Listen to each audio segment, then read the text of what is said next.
Visakha railway స్టేషన్లో భారీ అగ్ని ప్రమాదం జరిగింది. ఆగి ఉన్న రైలులో ఒక్కసారిగా మంటలు చెలరేగాయి.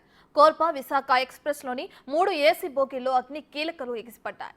వెంటనే అప్రమత్తమైన రైల్వే పోలీసులు మంటలను ఆర్పేశారు. మంటలు మాత్రం దావానలంతా ఉవ్వెత్తున వ్యాపించాయి.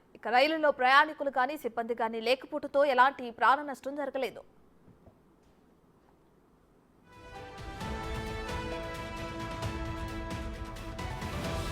ఉదయం 6 గంటలకు కోర్బా నుంచి విశాఖకు రైలు వచ్చింది. 4వ ప్లాట్ఫామ్పై రైలుని నిలిపివేయగా తొలుత ఏసీ B7 బోగీలో మంటలు చెలరేగాయి. అక్కడి నుంచి B6, M1 కోచ్లకు వ్యాపించాయి. మంటల్లో B6, B7 బోగీలు పూర్తిగా దగ్ధమయ్యాయి.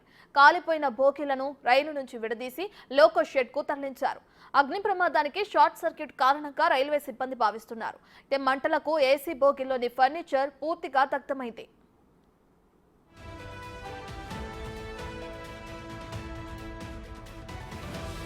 ప్రమాదంతో విశాఖ నుంచి కొన్ని రైళ్లు ఆలస్యంగా నడిచే అవకాశం కనిపిస్తుంది. కొంతమేర రైళ్ల రాకపోకలకు అంతరాయం ఏర్పడొచ్చు. సహాయక చర్యల నేపథ్యంలో లేట్ అయ్యే ఛాన్స్ కూడా ఉంది. రైల్లో మంటలతో ప్రయాణికులు ఒక్కసారిగా ఉలిక్కిపడ్డారు. భయంతో హడిలిపోయి అక్కడి నుంచి పరుగులు తీశారు.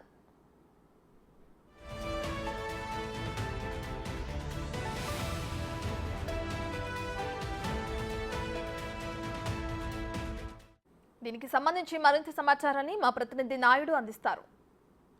విశాఖ రైల్వే స్టేషన్లో జరిగిన ప్రమాదం ప్రస్తుతం ఆ ట్రైన్ అయితే 5వ ప్లాట్ఫారం మీద ఉంది. ఈ సేమ్ B7 దగ్గర ఈ బోగిలో అయితే అగ్ని ప్రమాదం సంభవించింది. ఇక్కడ 3 బోగిలని 3 బోగిలో షార్ట్ సర్క్యూట్ కావడంతో పూర్తిగా ఈ అగ్ని ప్రమాదం సంభవించింది. పూర్తిగా ప్రయాణికులు ఎవరు లేకపోవడంతో కాస్త ఊపిరి పీల్చుకున్న ప్రశ్న. దీని ఎదురుగానే ఒక స్టాల్ ఉంది. ఆ స్టాల్లో చూసిన వ్యక్తులు అయితే చెప్పారు. అసలు ఏం జరిగింది?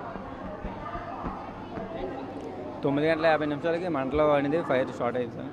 ఆర్పీఎఫ్ సిబ్బందికి మేము ఇన్ఫామ్ చేస్తే వాళ్ళు కరెక్ట్గా 2 నిమిషాల కల్లా చేరుకున్నారు. అక్కడ చేరుకొని మంటలను ఆర్పడానికి ప్రయత్నించారు. కానీ మంటలు కంట్రోల్ కాకపోవడంతో ఫైర్ సిబ్బంది కూడా వచ్చి 10:15 టైంలో ఫైర్ సిబ్బంది వచ్చారు. మంటలు కట్టి అదుపారు. 11:30 టైంలో మంటలన్నీ అదుపులోకి వచ్చాయి. సో ఎవరికి ప్రాణ నష్టం కానీ ప్రాణ నష్టం అయితే ఎవరికి లేదు. ఎందుకంటే అది హాల్టింగ్ బండి అన్నమాట. అది 6:40కి వచ్చింది బండి. అది ఆల్రెడీ మెయింటెనెన్స్ కోసం ఇక్కడ ఉంచారు. బండి కోసం మెయింటెనెన్స్ కోసం ఉంచే బండిలో మంటలు చెలరేగారు. ఎక్కడి నుండి వచ్చింది ట్రైన్ అది కోర్బా నుంచి విశాఖపట్నం వచ్చిందండి. ప్రయాణికులు 6:40 ట్రైన్ వచ్చింది సార్. 6:40కి వెళ్ళిపోయారు ప్రయాణికులు. మంటలు స్టార్ట్ అవ్వడం అయితే మేము చూడడం 9:50కి మంటలు స్టార్ట్ అయ్యాయి అనమాట. ఎవరికి ఇన్ఫామ్ చేశారు మీరు? మేము ఆర్పీఎఫ్కి ఇన్ఫామ్ చేసాం. ఏ బోగిలో మంటలు చెలరేగాయి? B6 sir. స్టార్టింగ్ B6 నుంచి B7 కొనుక్కోండి.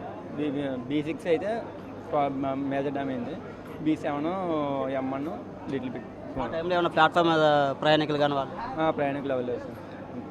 ఆ టైంలో అన్ని హాల్టింగ్ మళ్ళీ ఆ టైంలో బళ్ళు ఏమి ఉండవు. ఆ టైంలో అందుకే ప్రయాణికులు ఎవరు బతకలేరు అనమాట. అంటే రీజన్ ఒకసారిగా మీరు ఏమైనా భయపడ్డారా? అంటే ఆల్రెడీ మేము ఇన్ఫామ్ చేసాం. ఆల్రెడీ ముందే ఇన్ఫామ్ చేయడం బట్టి వచ్చాం. కానీ మేము కొంచెం స్టాల్స్ కొంచెం దూరం జరిగింది. హెవీ స్మోక్ వచ్చింది. అప్పటికి ఎవరు ప్రయాణికులు లేకపోవడంతో ప్రయాణికులు అవ్వలేదు సార్. ఆ టైంలో ప్రయాణికులు అవ్వలేదు. రైల్వే సిబ్బంది, ఆర్పీఎఫ్ సిబ్బంది మొత్తం అందరూ సకాలంలో స్పందించి వెంటనే మంటలు అయితే అదుపు చేశారు. ఈ ప్రమాదం చూసిన ప్రత్యక్ష సాక్షి అయితే చెప్పడం జరిగింది. పూర్తిగా అయితే ఈ ప్రమాదం ముందుగా నేనే అయితే ఇన్ఫామ్ చేయడం జరిగింది. ఈ నేపథ్యంలో పూర్తిగా అయితే ఈ పెను ప్రమాదం తప్పిందని అయితే చెప్తున్నారు. పూర్తిగా మనం చూడొచ్చు. B7 ఇదే బోగి అయితే షార్ట్ సర్క్యూట్ కావడంతో పూర్తిగా ప్రమాదం జరిగినది. కానీ ఈ ప్రమాదంలో ప్రయాణికులు ఎవరూ లేకపోవడంతో పూర్తిగా పెను ప్రమాదం అయితే తప్పింది చెప్పవచ్చు. ఎందుకంటే 3 బోగీలు ముందుగా ఈ మొదటి బోగిలోనే ఈ B7లోనే షార్ట్ సర్క్యూట్ కావడంతో మిగతా 2 బోగీలు కూడా వ్యాపించింది. ఈ వ్యాప్తి పూర్తిగా వెళ్ళడంతో 3 బోగీలతో ఒక్కసారిగా సిబ్బంది కూడా అలర్ట్ అయ్యారు. ఇక్కడ మనం చూసిన ప్రత్యక్ష సాక్షి అధికారులకు ఇన్ఫామ్ చేయడంతో పూర్తిగా అయితే దీని వెంటనే స్పందించి రైల్వే అధికారులు కానీ అలాగే ఫైర్ ఆఫీసర్లు కానీ పూర్తిగా స్టేషన్ చేరుకొని 4వ నెంబర్ ఉన్న ప్లాట్ఫామ్ దగ్గర ఈ ట్రైన్ అయితే ఆపడం జరిగింది. పూర్తిగా మనం విజువల్స్లో చూడొచ్చు. ఈ మంటలను అయితే అదుపులోకి తెచ్చి వెంటనే ఈ పెను ప్రమాదాన్ని అయితే తప్పించారు. ప్రత్యక్ష సాక్షి స్పందించడంతో పూర్తిగా పెను ప్రమాదం అయితే విశాఖ రైల్వే స్టేషన్లో తప్పిందని చెప్పవచ్చు. కెమెరా పర్సన్ మురళీతో నాయుడు, బిగ్ టీవీ.